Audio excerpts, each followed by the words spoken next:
We watch the situation in Egypt very closely.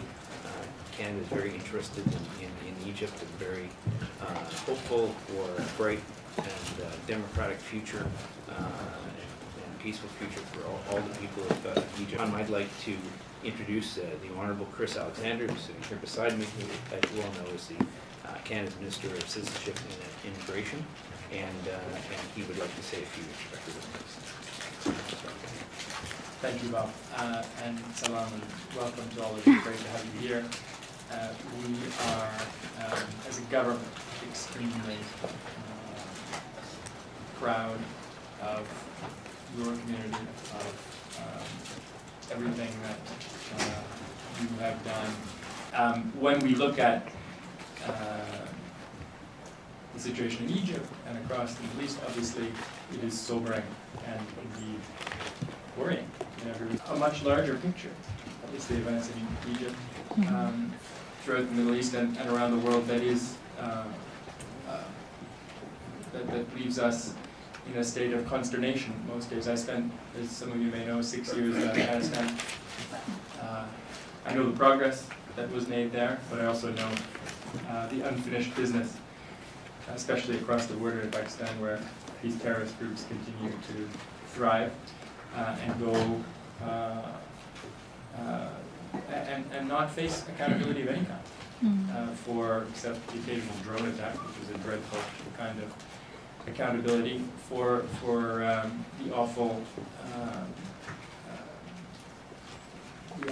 consequences of the violence that they visit now on Pakistan, also on Afghanistan, and on too many other places. And we see these fighters still coming to Egypt to operate now on a larger scale in Syria on behalf of a radicalizing opposition, which the international community has been, unfortunately, so far powerless to stop from becoming, prevent from becoming more radical. That Sunni radicalization, a complicated situation. In my view, the roots of these issues and this radicalization go back to basically expansionist agendas and agendas of interference and meddling across borders by both Iran and Pakistan. And I'm sorry to have to mention Pakistan 2 or 3 times, but this is the legacy of my 6 years in Afghanistan, the conclusion, and we don't talk about it as much as we do about Iran. We should talk about both in Canada and wherever a stand needs to be taken. But thank you for joining us today. We see you as very important interlocutors on all issues in Canada, including religious freedom, our agenda of freedom of religion as we try to raise it up the list of priorities around the world, as well as our foreign policy agenda and our economic agenda in the world, because stability, obviously, and moderation can only flourish when human potential is released and when there's economic success. And you understand how to achieve all of those things, and we are real believers in your leadership in many areas, and thankful for the quality of the dialogue that we've always had. So, thank you for including me in the session. I would like to thank Mr. Chris Alexander. Tonight, I will share a brief history about the Muslim Brotherhood. Objective is to dominate, not to be dominated, to impose its law on all nations, and to extend its power across the entire planet. In fact, the spiritual leader of the movement was quoted saying, "Jihad in itself is eliminating and destroying the Western civilization from within and sabotaging it so that it is eliminated." It is widely recognized now around the globe that the Muslim Brotherhood is the root source of Islamic terrorism. Yes, please. As someone who worked very hard in my previous capacity as Parliamentary Secretary for National Defense to get the Afghan Taliban and the Haqqani group listed as terrorist group, seems odd that they weren't for 10 years when we were fighting them. I strongly support listing all of those groups that are raise funds, practice, espouse terrorism, including Muslim Brotherhood. These arguments have to be made, evidence adduced carefully, and there is a process.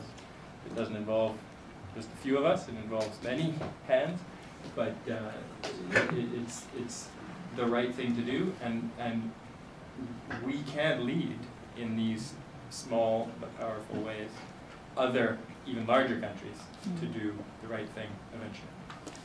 Thank you very much for that. Allow me to still talk about Copts, because I think racism and fundamentalism is the threats not only facing Egypt, the most threats not only facing Egypt, but facing the entire world.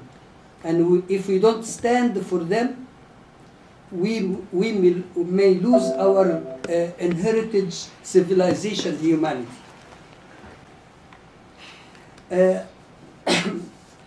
Since Egyptian Orthodox minority were part of the revolution, they were typical part of the revolution. In the first 18 days of Tahrir Square, you can't divide a Muslim from Christian. They all put the same call of freedom, democracy, and social equality. They all put the same call of peace and social unity.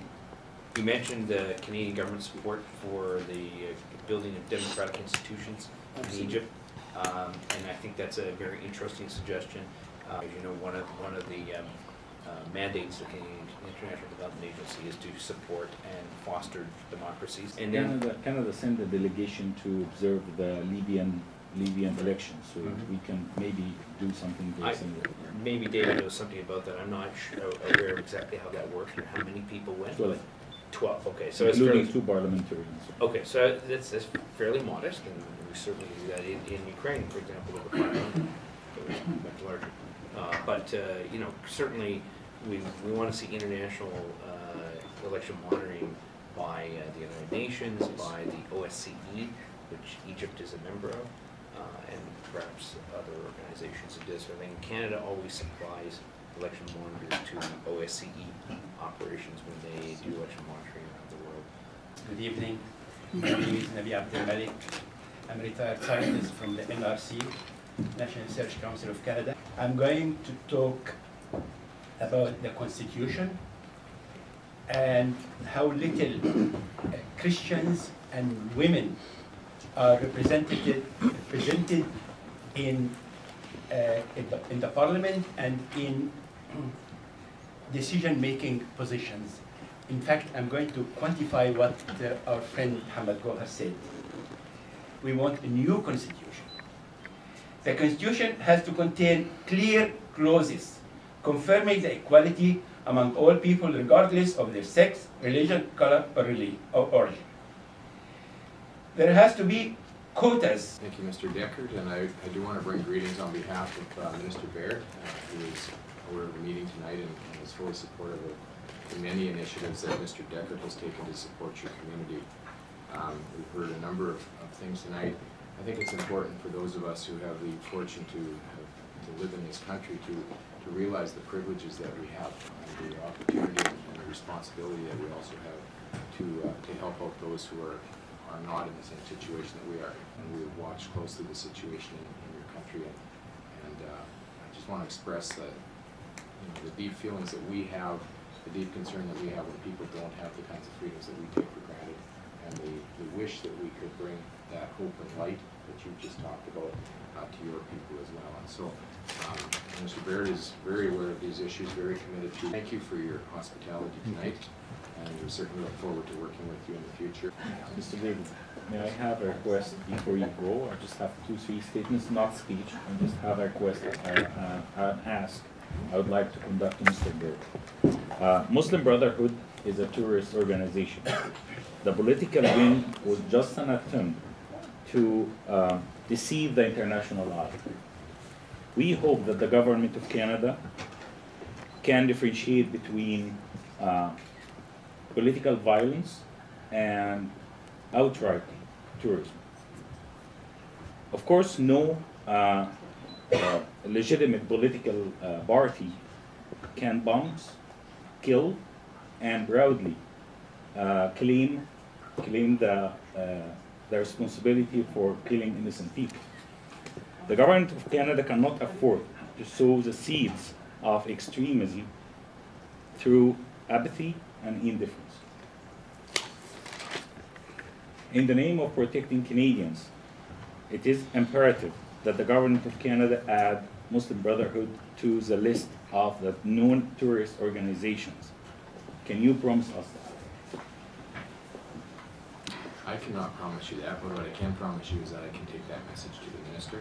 And you have heard Minister Alexander's commitment tonight as well.